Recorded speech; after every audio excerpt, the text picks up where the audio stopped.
meus amigos, nossas saudações cordiais. Estamos aqui de retorno para o canal Raciocínios Espíritas, dentro do quadro Claridades Evangélicas, e hoje trazemos uma história da obra O Céu e o Inferno por Allan Kardec. Essa história está na segunda parte da obra, no capítulo 6, quando Kardec vai trazer algumas comunicações de espíritos desencarnados que relatam, no extrafísico, a sua última experiência na Terra, e esse capítulo fala especialmente sobre criminosos arrependidos. Eu trouxe essa história porque fala de um clérigo que vestiu a batina sem, na verdade, ter verdadeira vocação pela fé. Ele não acreditava em nada daquilo que pregava. E eu achei interessante porque mostra essa história como que nós temos a responsabilidade agravada pelos dotes de inteligência e pelos recursos que nos são dados a fim de que nós possamos distribuir com os outros, e o que acontece quando somos egoístas. A história de Benoit foi narrada em março de 1862 e narra que ele foi um monge em 1704. Então ele conta que, como ele não tinha dinheiro e ele era preguiçoso o suficiente para não trabalhar, e aquela era uma oportunidade interessante, ele escolheu as ordens não por vocação, mas por mero interesse. Ele jamais acreditou em nada do que disse, mas simplesmente viveu assim porque lhe era conveniente. O problema é que, devido à influência religiosa que ele tinha, ele abusou do poder. Os pobres choravam as suas misérias aos seus pés, e ao contrário de os acolher e praticar a caridade, muitas vezes calava esses clamores à custa da violência. Tinha as suas paixões.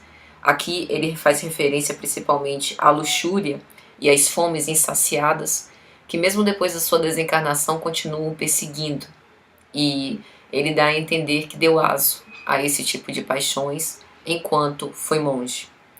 Ele também diz que as pessoas que ele tinha a missão de salvar, ele na verdade também arrastou para cenários viciosos, e aqueles que tentaram pará-lo e adverti-lo que ele estava fazendo a coisa errada, ele simplesmente utilizou da sua força para perseguir e fazê-los parar esse tipo de ameaça. Cometeu muitos excessos e depois da sua desencarnação ele se defrontou com cada um daqueles que sofreram a sua perversão. Que como ele foi surdo aos inocentes e aos pedidos de clemência e misericórdia, a misericórdia que ele agora buscava, ele não tinha.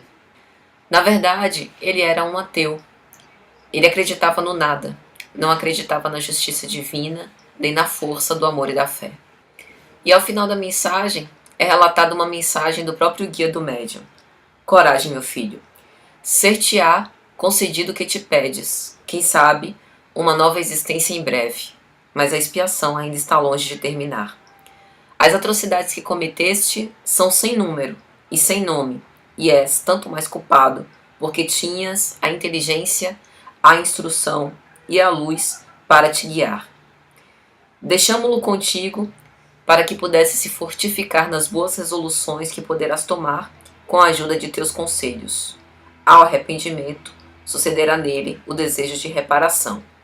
Será então que pedirá ele mesmo a existência na terra, quando poderá praticar o bem no lugar do mal que fez. É interessante essas palavras de Kardec, porque na mesma obra, quando ele vai falar do Código Penal da Vida Futura, ele vai colocar os 3 passos: arrependimento, expiação e reparação. E a expiação dura o tempo necessário a fim de que nós possamos aprender. Mas muitas vezes os nossos delitos são tão graves que demora mesmo tempo para que a gente possa fazer as pazes com a nossa consciência, a fim de estarmos habilitados para reparar através do bem todo o mal que cometemos. Essa mensagem nos serve de alerta. Através da doutrina espírita temos o conhecimento da vida no mundo espiritual, através da comunicação com os espíritos, e sabemos exatamente tudo o que nos acontece, porque a cada um, segundo as nossas próprias obras. Temos o Evangelho de Jesus esmiuçado de uma forma clara, direta e cristalina, e portanto a nós cabe apenas viver no limite das nossas próprias forças. Temos provas, os espinhos na carne, e as tentações são necessárias a fim de que sejamos testados e por conseguinte aprovados. mas não caiamos no equívoco de delinquir tentando esquecer o que aprendemos, porque a responsabilidade custa muito caro.